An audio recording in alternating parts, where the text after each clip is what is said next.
Hi, good day everyone. We are the Group 10 presenters, which will tackle about the contemporary period. Contemporary period is during 1986 to 1999. So before that, let me define first what is uh, contemporary period. So contemporary period refers to the time frame from approximately 1945 to the present. So it is a subset of modern history and is characterized by significant historical events and developments that are relevant to the present time. So, the contemporary period encompasses various fields including politics, economics, culture, and literature. So for its historical background, the Filipino people regained their independence which they lost 20 years ago. So dugay pa kay now nabalik sa tua ang ato ang independence. 20 years pa ang niagi bago nabalik sa atua mga Filipino. In the span of 4 days from February 21 to 25, 1986, the so-called people power or lakas ng bayan prevailed. So, Lakas ng Bayan is a political party in the Philippines that was formed by Senator Benigno Ninoy Aquino Jr. It was a party of opposition against the administration of President Ferdinand Marcos. So the party played a significant role in the fight against the Marcos dictatorship and in the restoration of democracy in the Philippines. So together, the people barricaded the streets, petitioning the government for changes and reforms. So freedom became a reality won through a peaceful, bloodless, and godless revolution. So barricaded means used to describe individuals who have taken a position in a physical location. So katong nga time no kay ang mga tao ato nagpetisyon, nagkuan sila gibabagan nila ang mga dalan para magpetisyon sa government para sa changes o para mabalik kung unsa tong naa nato sa una. So freedom became a reality won through a peaceful, bloodless, and godless. Through that petition, kay nakadaog din sila. And next is the event which took place from February 21 to 25 lead to the toppling of President Marcos and created overnight heroes, including defense Minister Juan Ponce Enrile and Armed Forces Chief of Staff Fidel V. Ramos. So Juan Ponce Enrile is a prominent political figure in the Philippines. He served as a defense minister under President Ferdinand Marcos during the authoritarian regime. So Fidel V. Ramos was a military and a politician leader who served as the President of the Philippines from 1992 to 1998. He played a significant role in the 1986 People Power Revolution that outstayed dictator Ferdinand Marcos and became known for his efforts to promote peace, stability, and economic growth during his presidency. Ramos was generally regarded as one of the most effective presidents in the history of the Philippines. Is the state of literature during this period. So during this period, the True Republic of the Philippines experienced significant changes in the country's media, including the rise of opposition newspapers like Bulletin Today and the rise of newspapers like the Inquirer, Malaya, and People's Journal and Sun. So during this time, kay nikalap na mga newspapers, nagkalain-laing kuan sa newspapers like kaning Bulletin Today, and this change led to surge in circulation of newspapers with 19 local dailies in English and Filipino. So we are not restricted not to use that certain language. No, we can already use both languages, which are the English and Filipino. Kay katong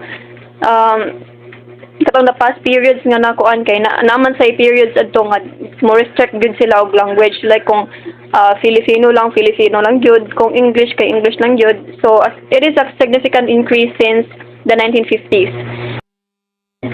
So newspapers felt that shackles that muzzled their voices during the repressive years had been broken, and like a bird trying its wings after a long time of bondage, the desire to write about this miracle of change was electric.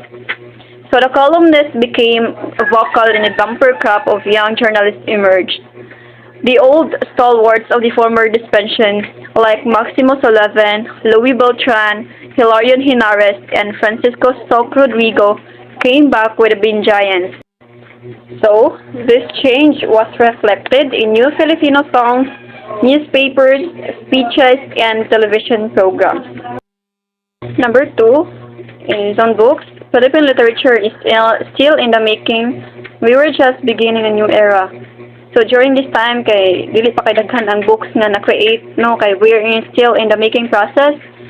In the letter A, the 1986 Philippine Revolution is a significant event in the Philippine history, continues to be documented and experienced by millions of Filipinos through their participation in body and spirit. Letter B is two books were conceived during this period, which are the People Power and the Bayan Ko. So, People Power was produced under a grant by PCI Bank Human Resources Development Foundation. It is edited by Monena Alari Mercado and published by the James B. Ruther S.J. Foundation. So the other one is the Bayan Ko, and it was published by Project 28 Days Ltd. In June 1986 in Colon, Hong Kong, and co-published in the Philippines by Veritas Publications and Communications Foundation. Letter C, in March 1987, the 7th National Book Award cited several best books published in 1987 according to the choices made by the Manila Critics Circle. So among those awarded were Jim Weber's Selected Poems 1976 to 1986 by Marjorie Pernia and Awit at Corrido, Philippine Mythical Romances by Damiana L. Eugenio. Thank you, Ms. Bohol, and good morning to all of us once again. So I am now going to continue the discussion of the representative compositions through the years, especially on the contemporary period. So first is the American period from the year 1898 to 1941, which is already discussed by the first reporter. And I am now going to continue from the second period, which is the Japanese period from the year 1941 to 1945. So the compositions are To My Native Land by Tarosa Subido, My Father's Tragedy by Carlos Bulusan, and Shall We Walk by Pura Santillan Castrans. And the next is The Rebirth of Freedom from the year 1946 to 1970. So from the first category is the poetry, When I See a Barong Barong by Maximo Ramos in the year 1946. Then the short story. So the compositions are Blighted Word by Narciso G. Reyes, Scent of Apples by Bienvenido Santos, then Cadaver by Alberto S. Florentino, and they called it Brotherhood by Maximo V. Soleven. And the next is the period of activism from the year 1970 to 1972. So the compositions are Valedictorian sa Hillcrest ni Rolando Tenyo, Beggar Children by Emmanuel Torres. The next is Period of the New Society. So from the year 1972 to 1980. So first category is the poetry. So the compositions are Philosopher's Love Song by Tita Lacambra Ayala, The Tomato Game by NVM Gonzalez, then I Married a Newspaper Man by Maria Luna Lopez. Then the last period is the period of the Third Republic from the year 1981 to 1985. So first is the poetry. That Like Stone for Benigno S. Aquino Jr. from Philippine Panorama. The next is the fables. So the compositions are The Emperor's New Underwear by Minardo A. Macaraig, then The Crown Jewels of Hazenhurst by Sylvia Mendez Ventura, then The King's Cold by Babette Lolarga, and the short story is Hunger by Gilda Cordero Fernando, then the play is Sipang Loka by Amelia La Peña Bonifacio, then lastly is the speech. So the speech are Aquino's speech in Singapore, President Aquino's speech before the U.S. Congress, and Cory Bats for the rights of the world's oppressed. Then, the next discussion, let's move on to the literary compositions from year 1986 to the 90s. So life goes on and the world continues in its process of undergoing real historical transition, altering the social, political, moral, and aesthetic values, leaving its imprint in literature. So what we have discussed, that literature is a mirror of reality. So yes, and Salvador Lopez said in his Literature and Society that absolute divorcement from the world by writers is impossible, for literature is in some way rooted in the earth of human experience. So literature is related to us human, and it is within us in our world and society. And that writer must be a man of historic propensities, reacting to the social, political currents of his time, striving to change the world, knowing that society has a claim on his attention. And from the years 1986 to 1999, a span of 14 years, covers the careers of the 3 presidents. So, who are these presidents? So, these are Corazon C. Aquino, Fidel V. Ramos, and Joseph Ejercito Estrada. And also, the credible works of the various writers during this period were acknowledged by the Cultural Center of the Philippines together with the Philippine Centennial Commission, notable by choosing 100 awardees that have helped build the nation through their achievements in arts and culture from the years 1896 to 1998, such as Nilani Teodoro Agoncillo, Vigilio Almario, Manuel Arguela, Carlos Bulusan, and other authors and writers. So that ends my discussion. So for the continuation, may I call on Mr. Bronyola. So let us now proceed to the next literary pieces that emerged during early 50s. So one of the literary pieces that emerged is poetry. So poetry, it is a type of literature that aims to evoke an emotional response in the reader through language chosen and arranged for its meaning, sound, and rhythm. So, poetry is a highly passionate and lyrical forms which manifest a skillful manipulation of symbolic representation, and it is more insightful and abstract. So during that time, during early 50s, the contemporary poetry emerges. So after that, after emerge siya, there are various literary organizations that conduct live reading sessions in public places. They conduct it in public places to be accessible to masses. So some of those organizations that conduct reading sessions in public is are Lera or Linangan sa Imahen, Retorika at Anyo, Umpil or Anyong ng mga manunulat sa Pilipinas, cam- they held sessions in Camyas, Quezon City. The public sessions were also held in big cities such as Metro Manila, Naga, Cebu, and Tacloban. So those are for poetry. So now let us proceed to essay. So essay is a short piece of writing on a particular subject, often expressing personal views. So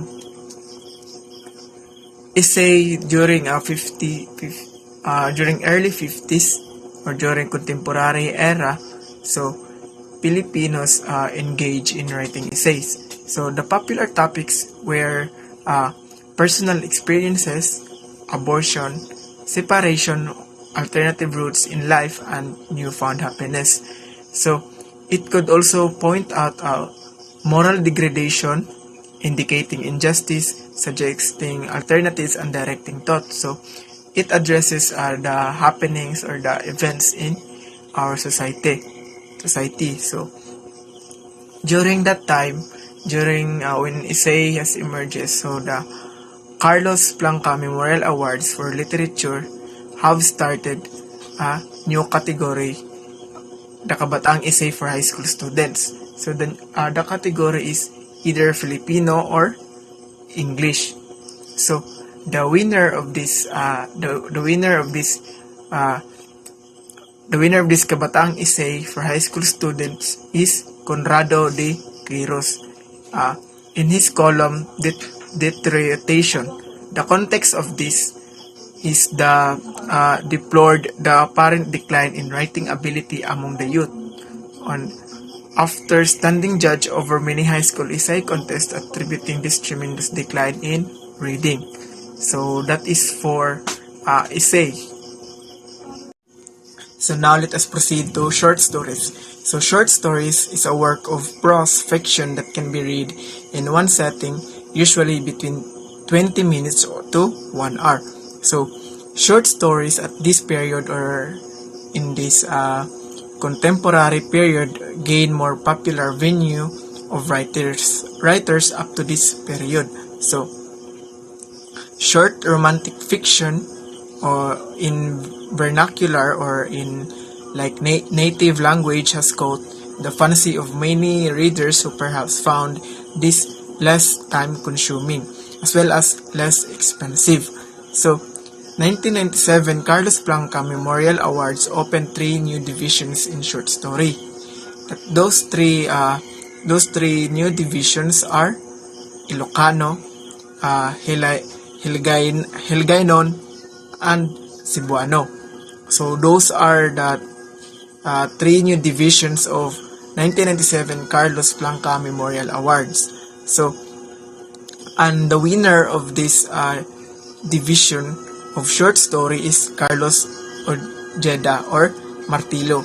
So he received the first prize winners in the Carlos Blanca Memorial Awards in English category. So 1996 to 1997 for his short story entitled Latecomer and The Amulet by David C. Martinez, Michael Sanchez. So there is also, aside from short story, there is also maikling kwento or maikling kwento category, and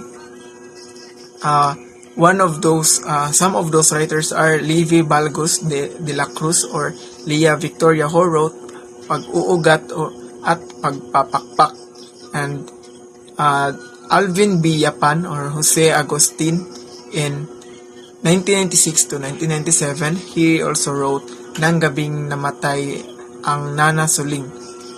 So now let us proceed to other literary play, which is plays or drama. So this refers a type of literary work that is designed for performance in theater or in front of crowd or many audience. So script writing is a popular and developing literature is probably due to the growing interest in TV and the visual arts. So in this time or in this contemporary period, so people began to engage in visual arts or TV or like yes, TV. So the following can be attributed in this trend. So TV and stage patronage, theater groups, substantial awards in filmmaking, expansion to cater to children's needs. So the popularity of Taglish, which papers today, Yapi lingo, and which reach to the masses. Notion of seeking popularity and ratings through exposure. Creative writing workshop. From its original short stories category, the Carlos Blanca Memorial Awards have expanded its prize to one-act plays and full-length plays both in English and Filipino. So, Carlos Blanca Memorial Awards has extended or expanded the length of their prizes from poetry to short story to plays. Yes, the one-act plays. So, scriptwriters can also gain award of Carlos Blanca Memorial Awards. So that would be all. Thank you.